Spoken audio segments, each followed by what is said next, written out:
రాష్ట్రంలో యూరియా కొరత తీర్చాలని కేంద్రానికి విజ్ఞప్తి చేశారు మంత్రులు. నేషనల్ హైవే 63 పనులు ప్రారంభించాలని కోరారు. ఇక తెలంగాణలో నైపుణ్యాభివృద్ధి కేంద్రాల ఏర్పాటుకు సహకరించాలన్నారు. ఇందిరమ్మ ఇండ్ల ప్రభుత్వం అంటేనే పేదల ప్రభుత్వం అన్నారు మంత్రులు. ఆర్థికంగా ఇబ్బందులున్నా పథకాలు అమలు చేస్తున్నామని చెప్పారు.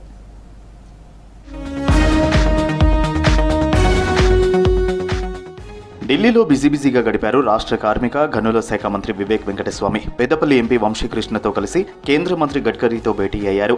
రాష్ట్రంలో చాలా కాలంగా పెండింగ్లో ఉన్న జాతీయ రహదారుల నిర్మాణం, మౌలిక సదుపాయాల సమస్యలను పరిష్కరించాలని విజ్ఞప్తి చేశారు. జోడువాగు రోడ్, నేషనల్ హైవే 63 పనులు సంవత్సర కాలంగా డిపిఆర్ దశలోనే ఆగడంతో ప్రయాణికులు ఇబ్బందులు పడుతున్నారని చెప్పారు. దీంతో ఈ 2 ప్రాజెక్టుల పనులు త్వరగా పూర్తయ్యేలా చూస్తారని, ఈ అంశాన్ని వ్యక్తిగతంగా పరిశీలిస్తామని గడ్కరీ హామీ ఇచ్చారు.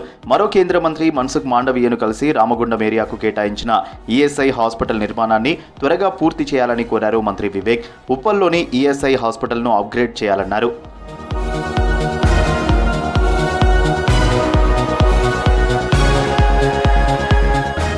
స్కిల్ వర్సిటీలో ఫారిన్ లాంగ్వేజ్ కూడా నేర్పించేందుకు తాము సిద్ధమన్నారు మంత్రి వివేక్ వెంకటస్వామి. ఫారిన్ లాంగ్వేజ్ నేర్చుకుంటే విదేశాల్లో ఉద్యోగ అవకాశాలే ఎక్కువన్నారు. ఢిల్లీలో కేంద్ర మంత్రి జయంత్ చౌదరితో భేటీ అయ్యారు మంత్రి వివేక్ వెంకటస్వామి. పెద్దపల్లి ఎంపీ వంశీకృష్ణ తెలంగాణలో ఐటీఐ హబ్లు, స్కిల్స్ డెవలప్మెంట్ సెంటర్ల ఏర్పాటుకు సహకరించాలని కేంద్ర మంత్రికి రిక్వెస్ట్ చేశారు. తెలంగాణలోని వెనుకబడిన ప్రాంతాల్లో 3 ఐటీఐ హబ్లను ఏర్పాటు చేయాలని కోరారు.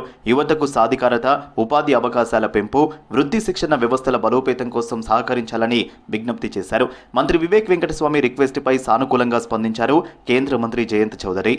తెలంగాణలో స్కిల్ యూనివర్సిటీ వస్తుంది, మాకు ఇంకా ఎక్కువ స్కీమ్స్ రాష్ట్రానికి వర్ధిస్తే బాగుంటుంది అని చెప్పి ఈ 3 హబ్స్ కూడా మేము కోరడం జరిగింది. వారు కూడా అనుకూలంగా స్పందించి డెఫినెట్లీ మేము ప్రోత్సహిస్తామని చెప్పి జయంత్ చౌదరి గారు మాట ఇచ్చారు. హైదరాబాద్ విజయవాడ జాతీయ రహదారి డబుల్ డెక్కర్ రోడ్డు నిర్మాణానికి కేంద్ర మంత్రి నితిన్ గడ్కరీ అంగీకరించారని తెలిపారు మంత్రి కోమటిరెడ్డి వెంకటరెడ్డి. కాంగ్రెస్ ఎంపీలతో కలిసి ఢిల్లీలో గడ్కరీతో భేటీ అయ్యారు కోమటిరెడ్డి. తమ విజ్ఞప్తులన్నింటికీ కేంద్ర మంత్రి సానుకూలంగా స్పందించారని చెప్పారు కోమటిరెడ్డి. కల్వకుర్తి శ్రీశైలం రోడ్డును 700 కోట్లతో నిర్మించేందుకు అంగీకరించారన్నారు. 6 లేన్గా ప్లస్ 2 సైడ్ సర్వీసులు అంటే 8 లేన్గా చేయాలని చెప్పి కోరినప్పుడు వెంటనే వారు ఇన్స్ట్రక్షన్ ఇచ్చి ఒక కన్సల్టెన్సీని నియమించి టెండర్లు పెట్టి నేషనల్ హైవేనే మళ్ళీ 8 లేన్గా నిర్మించడానికి వారు ఒప్పుకొని అంతా ప్రాసెస్ చేసిన సందర్భంలో డిపిఆర్ సంస్థ కొద్దిగా ఆలస్యం అయితే లాస్ట్ మీటింగ్లో వచ్చినప్పుడు కానీ వారు హైదరాబాద్కి వచ్చినప్పుడు నేను కోరగానే దానికి స్ట్రిక్ట్ ఇన్స్ట్రక్షన్ ఇచ్చి ఆగస్టు లోపల మీరు పూర్తి చేయాలని చెప్పి ఆ సంస్థను ఆదేశించి రాష్ట్రానికి సరిపడా యూరియా సరఫరా చేయాలని కేంద్రానికి లేఖ రాశారు మంత్రి తుమ్మల నాగేశ్వరరావు. రాష్ట్రంలో ఆగస్టులో యూరియా వినియోగం ఎక్కువగా ఉంటుందని చెప్పారు. ఈ నెలలో ధాన్యం, పత్తి, మక్క వంటి పంటలకు యూరియాను వాడతారన్నారు. ఈ నెలలో 3 లక్షల మెట్రిక్ టన్నుల యూరియా అవసరమని చెప్పారు. ప్రస్తుతం 1,09,000 మెట్రిక్ టన్నుల యూరియా మాత్రమే ఉందన్నారు. ఏప్రిల్ నుంచి జులై వరకు పెండింగ్లో ఉన్న యూరియాను వెంటనే సరఫరా చేయాలని కోరారు తుమ్మల నాగేశ్వరరావు.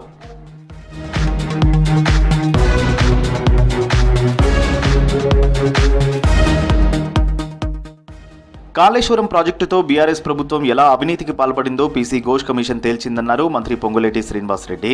రైతు సంక్షేమం కోసం ధరణి పోర్టల్ రద్దు చేసి భూభారతి తీసుకొచ్చామని చెప్పారు. ఖమ్మం జిల్లా తిరుమలాయపాలెం మండలంలో పలు అభివృద్ధి పనులకు శంకుస్థాపన చేశారు మంత్రి తుమ్మల. కొత్త రేషన్ కార్డులు, కళ్యాణలక్ష్మి చెక్కులు పంపిణీ చేశారు. అర్హులందరికీ ఇందిరమ్మ ఇండ్లు ఇస్తున్నామని చెప్పారు.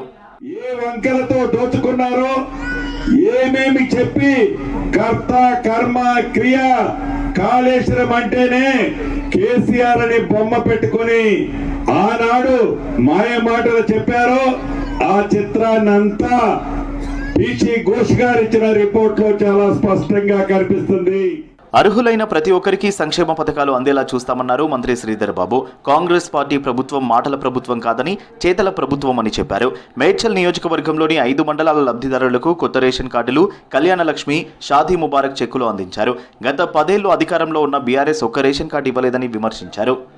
మరి దరఖాస్తులు తీసుకొని మాటలు చెప్తారంటే ఒకటే మాట చెప్పడం, మేము ఈరోజు దరఖాస్తు తీసుకున్నామంటే ఇవాళ కాదు, రేపు కాదు, కొద్దిగా ఆలస్యమైన తప్పకుండా చేసే ప్రభుత్వం నమ్మకంతో ఉందామని చెప్పినా ఈరోజు నేను రాజేంద్ర నగర్ పోతున్నా, ఆ అమ్మని పిలిచినాడికి ఇదే కార్యక్రమం చేసినామని చెప్పడానికి ఈరోజు మేము చెప్తా ఉన్నాం. చెప్పిన ప్రతి పనిని చెప్పే కార్యక్రమాన్ని మేము చేసి తీర్తామనే నమ్మకంతో ఇచ్చిన హామీ ప్రకారం సంక్షేమ పథకాలు అమలు చేస్తున్నామన్నారు మంత్రులు. పేదల సంక్షేమానికి కాంగ్రెస్ సర్కార్ కట్టుబడి ఉందన్నారు.